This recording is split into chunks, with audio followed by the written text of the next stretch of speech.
জয় জগন্নাথ। সকল ভক্তবৃন্দগণকে জানাচ্ছি আমার ভক্তিপূর্ণ প্রণাম। আজ 10ই আষাঢ় 25শে জুন বুধবার।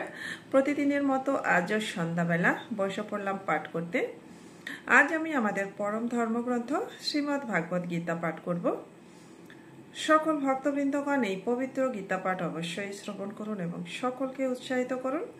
ভগবানের অমৃতবাণী শ্রবণে সকলের জীবন যেন অনেক শান্তিপ্রদ হয়, এই কামনায় আজকের পাঠ শুরু করলাম।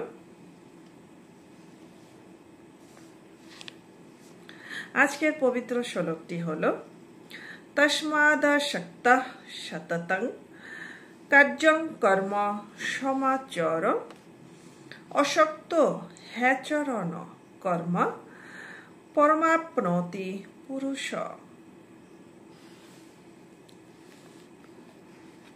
তুমি সর্বদা আসক্তি শূন্য হয়ে যথাযথভাবে কর্তব্যকর্ম পালন করো, কারণ অনাসক্ত হয়ে কর্ম করলে মানুষ পরমাত্মাকে লাভ করে বা মানুষ মোক্ষ লাভ করে।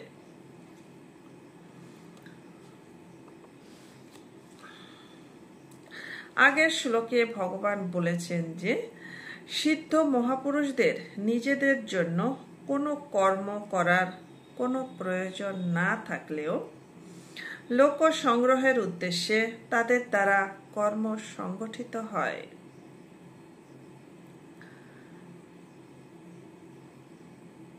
সেই জন্য অর্জুনকেও নিষ্কামভাবে কর্তব্য কর্মের দ্বারা পরমাত্মা লাভ করার নির্দেশ দেবার জন্যই ভগবান এইখানে বা এই স্থানে তস্মাৎ পদটি প্রয়োগ করেছেন, কারণ নিজ স্বরূপ স্ব এর জন্য কর্ম করা বা না করা কোনোটিরই প্রয়োজন নেই।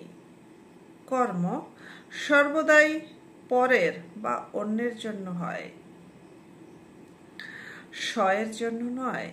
সুতরাং অন্যের জন্য কর্ম করলে কর্ম করার আসক্তি দূর হয় এবং স্বরূপে স্থিতি লাভ হয়।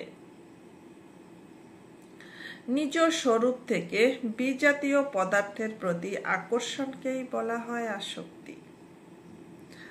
আসক্তি শূন্য হওয়ার জন্য আসক্তির কারণ জানা প্রয়োজন।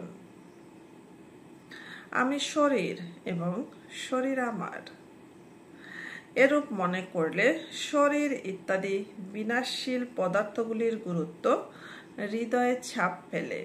সেই জন্যই ওসব পদার্থে আসক্তি আসে। আসক্তি এই পতন ঘটায়, কর্ম নয়। আসক্তির জন্যই মানুষ শরীর, ইন্দ্রিয়াদি, মন, বুদ্ধি ইত্যাদি জড় পদার্থের সঙ্গে সম্বন্ধ স্থাপন করে নিজের আরাম ও সুখ ভোগের জন্য বিভিন্ন প্রকারের কর্ম করে। এইরূপ জড়ত্বের সঙ্গে মেনে নেওয়া সম্বন্ধই মানুষের বারংবার জন্ম মৃত্যুর কারণ হয়। কারণং গুণসঙ্গ হস্য সৎ সদ জনি জন্মসু। আসক্তিশূন্য হয়ে কর্ম করলে জড়ত্ব হতে সম্পর্ক বিচ্ছিন্ন হয়ে যায়।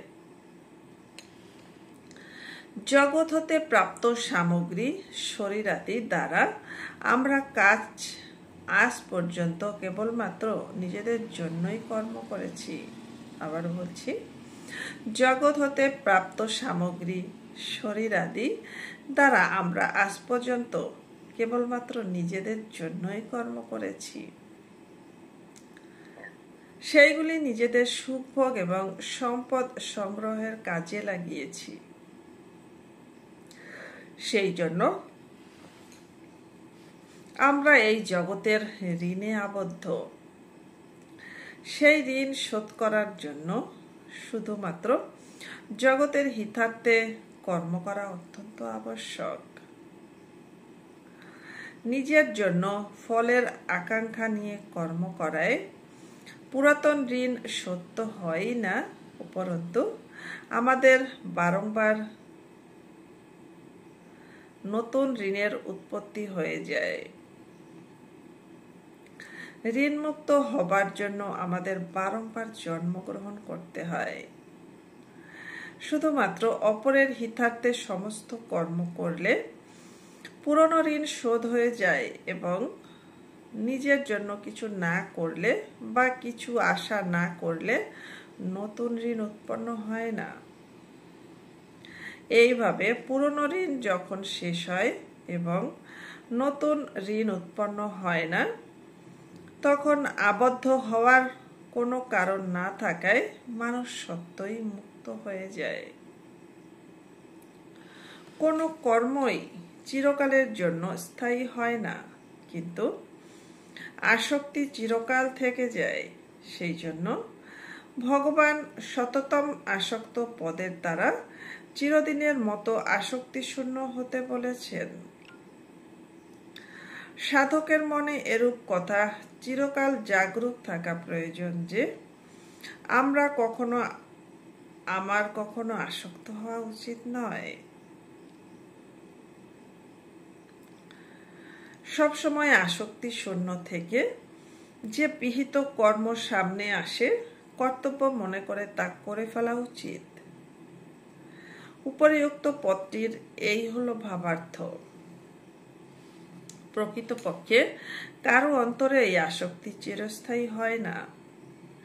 জগৎ সংসারই যখন চিরস্থায়ী নয়, প্রতি মুহূর্তে তার পরিবর্তন হচ্ছে, তখন আসক্তি কি করে চিরস্থায়ী হবে? তা সত্ত্বেও মেনে নেওয়া অহং এর থেকে আসক্তি চিরস্থায়ী বলে ধারণা করা হয়। কার্যম অর্থাৎ কর্তব্য তাকেই বলে যা করা যায় এবং যা অবশ্য করণীয়। অন্য ভাষায় কর্তব্যের অর্থ হল নিজ স্বার্থ ত্যাগ করে অন্যের হিত সাধন। যথাসাধ্য অপরের শাস্ত্রবিহিত ন্যায়সঙ্গত চাহিদা পূরণরূপ কর্তব্য পালনের তাৎপর্য হল অপরের হিত সাধন করা। কর্তব্য পালনে সকলেই স্বতন্ত্র এবং সমর্থ, কেউই পরাধীন বা অসমর্থ নয়। তবে প্রমাদ অথবা আলস্যবশত অকরণীয় কাজ করার মন্দ অভ্যাস হলে বা ফলের ইচ্ছা থাকলেই কর্তব্য পালন কঠিন বলে মনে হয়। নতুবা কর্তব্য পালনের মতো সহজ আর কিছুই নেই। পরিস্থিতি অনুযায়ী কর্তব্যের সঙ্গে সম্পর্ক হয়। মানুষ যে কোনো পরিস্থিতিতে স্বাধীনভাবে কর্তব্য পালনে সক্ষম। কর্তব্য পালন দ্বারাই আসক্তি দূর হয়। অকরণীয় কাজ করলে বা কর্তব্য পালন না করলে আসক্তি আরো বেড়ে যায়। কর্তব্য অর্থাৎ অন্যের হিতার্থে কর্ম করলে বর্তমানের আসক্তি এবং কিছু আকাঙ্ক্ষা না থাকলে ভবিষ্যতের আসক্তিও দূর হয়। সমাচার পদটির অর্থ এই যে অত্যন্ত সাবধানতা সহকারে উৎসাহ এবং তৎপরতার সঙ্গে বিধিপূর্বক কর্তব্য কর্ম করা উচিত। কর্তব্য পালনে একটুও অসাবধান হলে কর্মযোগের সিদ্ধিতে বাধা আসতে পারে। বর্ণ, আশ্রম, প্রকৃতি, স্বভাব এবং পরিস্থিতি অনুযায়ী যে ব্যক্তির জন্য যে শাস্ত্রবিহিত কর্তব্য করার কথা বলা হয়েছে, যথোপযুক্ত পরিস্থিতিতে সেটি তার পক্ষে স্বাভাবিক বা সহজ কর্ম। সহজ কর্মে যদি কোনো দোষ দেখা যায়, তাহলেও সেটি পরিত্যাগ করা উচিত নয়, কারণ সহজ কর্ম করলে মানুষের পাপ হয় না। সেই জন্যই ভগবান এই স্থানে অর্জুনকে বলেছিলেন যে তুমি ক্ষত্রিয়, অতএব যুদ্ধ করা তোমার পক্ষে সহজ কর্ম, নিষ্ঠুর কর্ম নয়। সুতরাং তোমার সম্মুখে উপস্থিত যে সহজ কর্ম, অনাসক্ত হয়ে সেটি তোমার করা উচিত। অনাসক্ত হলেই সমতা প্রাপ্ত হওয়া যায়। জয় জগন্নাথ। আজ এটুকুই।